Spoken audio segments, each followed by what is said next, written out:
ये चित्र कई जगह देखा होगा, सिक्के पर, रुपये पर, या और भी कई जगह किताबों में इस चित्र को देखा होगा। इसका नाम है अशोक स्तंभ। अब इसके बारे में प्रत्येक विद्यार्थी को जानकारी होनी चाहिए। देखिए, पहले तो इस चित्र के बारे में बता दें, ये एक गोल तरीके का है। ये सामने से दिखाई दे रहा 3 शेर ना, तो 3 शेर ही नहीं है, एक पीछे भी है जो दिखाई नहीं दे रहा है। ठीक है, 3 दिखाई दे रहा, पीछे वाला ऐसे है, ये देख रहे हो ना, ऐसे। ठीक है, तो 4 शेर हैं, चारों दिशाओं में मुंह करके एकदम दहाड़ते हुए लगे हुए हैं। और ये नीचे जो देख रहे हो ना, ये भी गोल टाइप का है।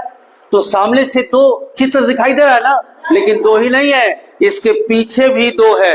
यानी कुल मिला के इसको अगर तुम देखोगे, ऐसे हम गोल कर दें, 1 2 3 4, यहां जानवर, यहां जानवर, यहां जानवर, ये 4 जानवर, और चारों जगह अशोक चक्र ये बना हुआ है। ठीक ना। अब मैं इसके बारे में थोड़ी बारीक जानकारी बता दें आपको। अशोक स्तंभ, इसे राष्ट्रीय प्रतीक के रूप में हमारे देश ने अपनाया है। पूछा जाता है कब अपनाया भारत ने? 26 जनवरी सन 1950 को राष्ट्रीय प्रतीक के रूप में इसे अपनाया गया। ये कहां पर है? वाराणसी, बगल में है बनारस।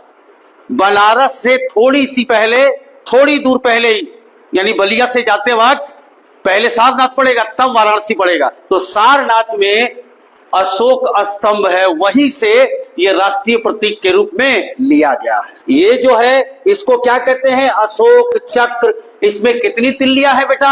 24। तिरंगे पर भी बीच में देखा होगा नीले रंग का। अब बहुत से बच्चे नहीं जानते हैं, ये 2 आपको जानवर दिखाई दे रहे हैं, और इसके पीछे भी 2 हैं। तो देखो, मैंने यहां लिखा है, हो सके तो इसे याद रखना, दिशा याद रखना। जैसे ये डायरेक्शन जो होता है हमारा, ये है नॉर्थ यानी कि उत्तर, साउथ दक्षिण, ईस्ट यानी कि पूरब, और वेस्ट मतलब पश्चिम। यानी इसमें जो है गोल जब देखोगे, कभी सारनाथ मौका मिला तो देखना, तो पश्चिम दिशा में घोड़े का चित्र बना हुआ है। यहां मत आइएगा कि भाई आपने कहां बना दिया, क्योंकि फोटो में जो मिला वो बना दिया, लेकिन डायरेक्शन उसका क्या है? घोड़ा पश्चिम दिशा में बना है, यानी इधर बना है। सांड, सांड कई जगह किताबों में यहाँ बैल भी लिखा है बेटा, सांड बैल भी लिखा हुआ है, लेकिन आपके किताब में सांड दिया हुआ है। सांड किधर है? पूरब दिशा में है। और हाथी ये दक्षिण दिशा में, और शेर उत्तर दिशा में। अशोक चक्र किसका प्रतीक है जो तिरंगे पर लगा हुआ है?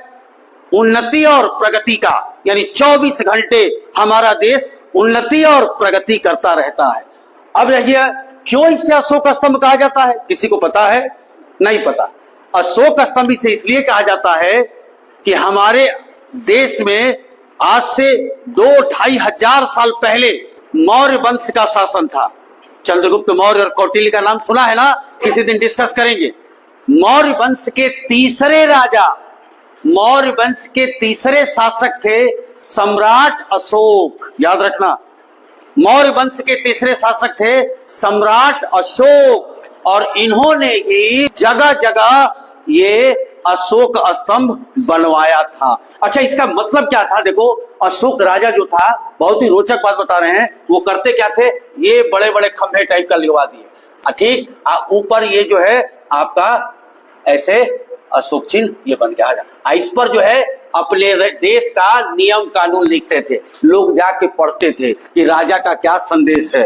चोरी करोगे तो ये सजा मिलेगी, गलत काम करोगे ये होगा, वो इस पर लिखवाया करते थे।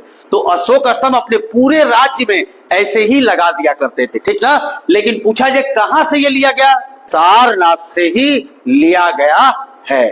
तो अशोक स्तंभ इसे क्यों कहा गया? क्योंकि मौर्य वंश के तीसरे शासक ने इसे बनवाया था। आज से 2500 वर्ष पहले उनका शासनकाल जो था 268 ईस्वी पूर्व से 232 लगभग 36 वर्ष वो शासन की। और बता दे बेटा जानकारी के लिए, ये बौद्ध धर्म के अनुयायी थे, बौद्ध धर्म को मानते थे। अशोक चक्र के नीचे जो लिखा गया है ये अक्सर पूछा जाता है। क्या लिखा गया है? सत्यमेव जयते, यानी सत्य की हमेशा जय होती है, ठीक ना। ये याद रखना। धन्यवाद।